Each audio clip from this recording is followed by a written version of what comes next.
Hey guys, Dr. Ken Nordberg here again with an unusual subject. And it might have, this one has to do with hunting black bears.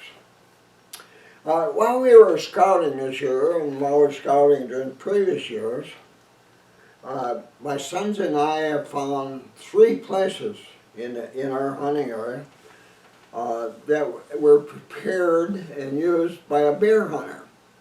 Obviously the same guy, and it was really unusual what we found. Like this last year, we found one in the woods where a guy had built a fire, and the fire produced flames so high that they burnt the bark of adjacent trees up to 20 feet above the ground. I mean, we thought, when we looked at that, bear hunting season, which is usually in September, occurs in September, it's getting pretty dry there in the woods.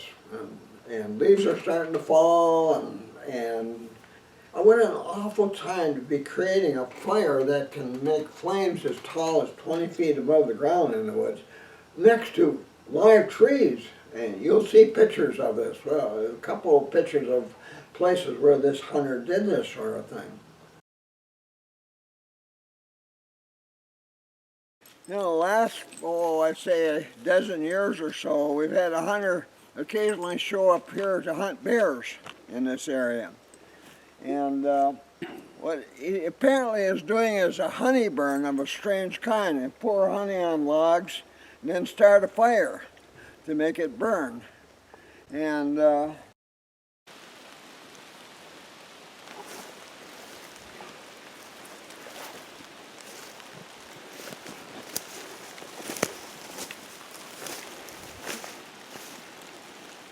in this case, this is outrageous. These are live trees. You can see how high the flames got on the tree, way up there on those trees. It could have started a real serious forest fire in this area. This is crazy. This is no way to do a honey burn. If you're anxious to find out how a honey burn should be done, get my latest edition of my bear book entitled Do-It-Yourself Black Bear Baiting and Hunting. And that'll show you exactly how to do a honey burn without endangering a forest.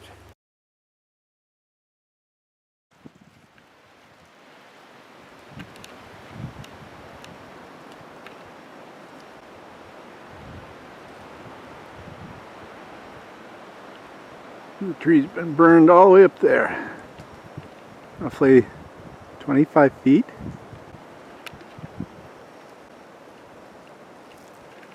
And his tree stand is right over there.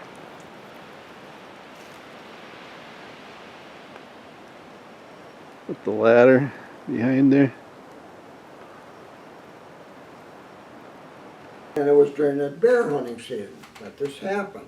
We've seen this happen in at least 4 different areas over the years. Same hunter. And, I don't mind, and even if I did mind, it wouldn't matter, but I don't mind a guy hunting bear in my study area, in the area where we've been hunting for 31 years now. We've taken quite a few bear there in the past, and there's good bear there now, yet today. But what this guy has done is he's made so many mistakes.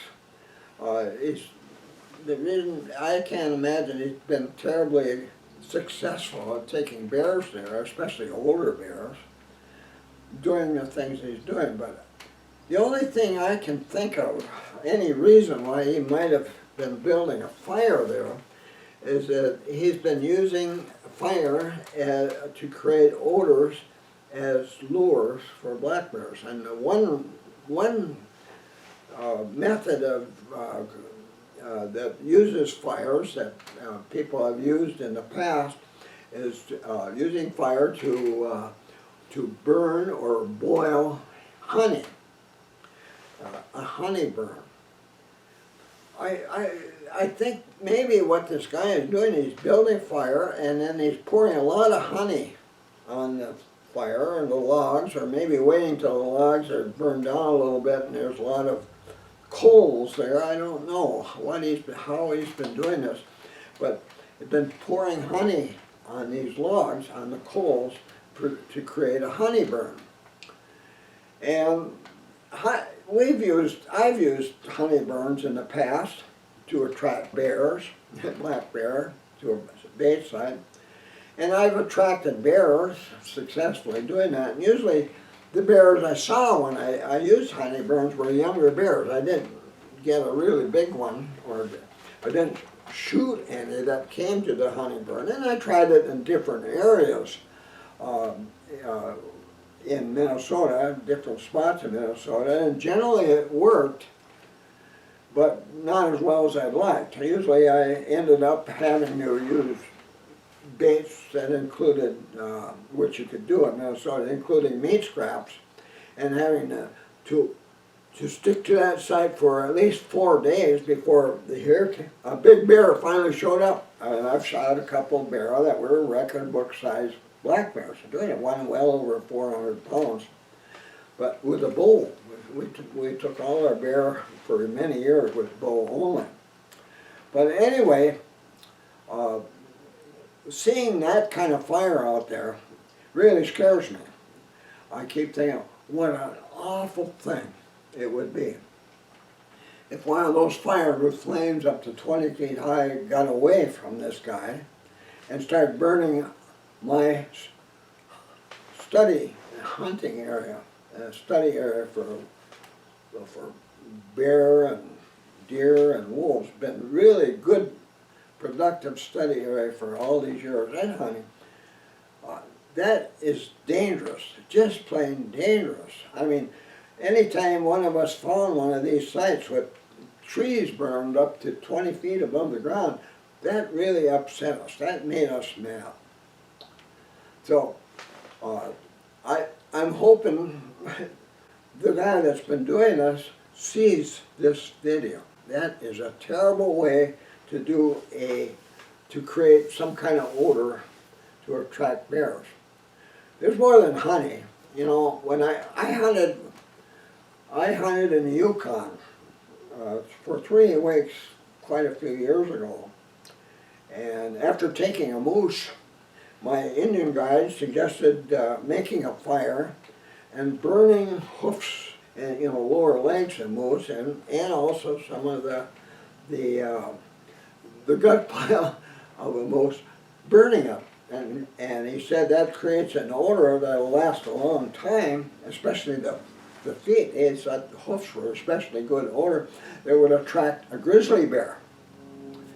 And after doing that, after taking this moose and doing that, my buddy that I hunted with up there, he's from Georgia, he took a really nice grizzly bear off that site where I burned hoofs and other things someday, about a week later.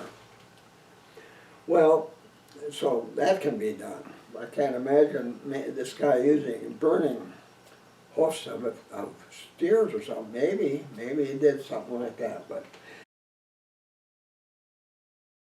if you're going to do a honey burn, there's a lot easier and safer way to use a honey burn to take bears. And so I just want to show you what we do. Here's all the tools you need. Here's a can, a bigger can, with a little can on the inside. I'm going to get this little one out of here. And the other can here is the one we use, well, we'll take it off there. That's the one we use for the fire. What we do to make a honey burn, we'll take a larger can like this and use charcoal for a fire. And usually when I go up there, if I'm going to do something like this, I'll need a couple of sheets of a newspaper, and kind of wrinkle them up and stick them in there. And then I'll put about 8 briquettes of charcoal in there on top, and that'll be my fire and getting it ready. And then after Then on this can, the second can that fits inside, like that, goes on top of the charcoal. I usually wait to put that in there until the charcoal is starting to burn pretty good. You know, it's getting white, you know, and so I'll drop that in there. And in that inner can, I'll put 1 or 2 cups of honey. 2 cups will last you all afternoon. You go out there at noon and put that, that'll last till dark. 2 cups.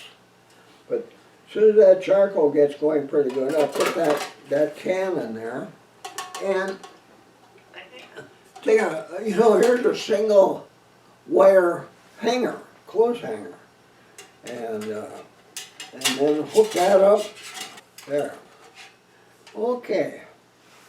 Now here it is. And you got charcoal down there. Now if you're going to sit there all afternoon, maybe about 2 hours later, you might have to get down and take this can out with the honey in it. Probably need a heating pad or gloves on to do that, and add a few more chunks of charcoal, maybe another 4 to 6 chunks of charcoal to keep it going. And that would probably be enough to last all afternoon till evening. And then put the can of honey back in here. Now that honey, when that starts boiling, that's producing a lot of odor. And when it starts to get down, some of it gets burned. You know, you got burnt honey down the bottom. That burned honey, that honey from burnt honey is very attractive. Any bears that might be downwind at that time. If you got any, they only smell it downwind. But you don't need a fire with flames 20 feet tall and dump honey on those logs that are burning to do a good honey burn. This is every bit as good as anything like that, as dangerous as that. So honey, 1 or 2 cups of honey in the inner can on top of the charcoal burning in the lower can, and hang that on a green branch stripped of leaves or evergreen needles, strip that a little bit so there's none there to get hot and maybe start burning later. But you want a bare branch, a green one, a live one, you hang that on there, and that's every bit as good as some fire with flames 20 feet high. And it isn't going to burn the woods down. That's a safe way to do a honey burn. So from now on, any of you that do something like this guy did, get yourself a couple hands and a wire clothes hanger, and you're all set to do a good honey burn. That'll work. It absolutely will, I guarantee it, if there's a bear downwind that can smell it. So keep that in mind. But and it's completely safe. Everything you need to know about using bait to attract a bear to a bait site is in this book, in this 5th edition of my do-it-yourself black bear baiting and hunting. The Bible of bear hunters, many bear hunters in North America. Even if you can't use bait where you hunt, you're going to learn a lot of things that will really enable you to take bear beside. You know, I had one guy ask me what to do. He was going to hunt in